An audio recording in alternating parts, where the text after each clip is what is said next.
It was a dark and stormy night, the kind of night that sends shivers down your spine. I was driving home from a late shift at work, my knuckles white as I clutched the steering wheel. The rain was coming down in sheets, making it almost impossible to see the road in front of me. But I knew the way, and I just wanted to get home and crawl into bed. As I approached a particularly dark stretch of road, I saw something in the middle of the lane. At first, I thought it was a fallen tree branch, but as I got closer, I realized it was a person. I hit the brakes, skidding to a stop just inches from the figure. I could feel the hair on the back of my neck stand up, but I couldn't just leave her there in the middle of the road. I helped her into my car and asked her where she needed to go. She didn't answer, just stared out the window as I drove. It was like she was in a trance. As we drove, I began to feel uneasy. There was something off about this woman, something that made me wish I had just kept driving. But it was too late now, I had to see this through. As we drove, I began to feel uneasy.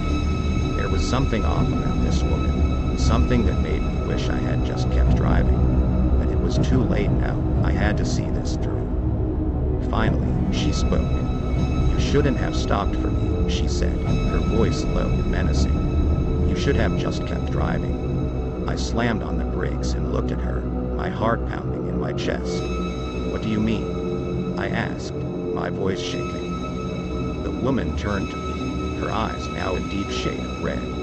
"You're going to regret this," she said, her voice now distorted and inhuman. "You're going to regret it for the rest of your life." I tried to open the car door, but it was locked. I pounded on the window, screaming for help, but there was no one around. The woman just sat there, her eyes locked on mine, a sinister smile spreading across her face. And then, in a split second, she was gone. The car door opened, and she vanished into the night.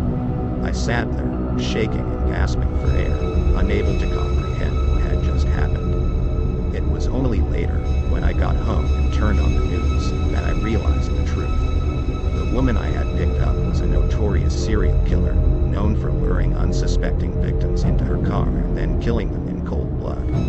I shuddered at the thought of what could have happened, of what almost happened. And as the rain continued to pound against my window, I knew that I would never forget that night, the night I narrowly escaped the clutches of a killer.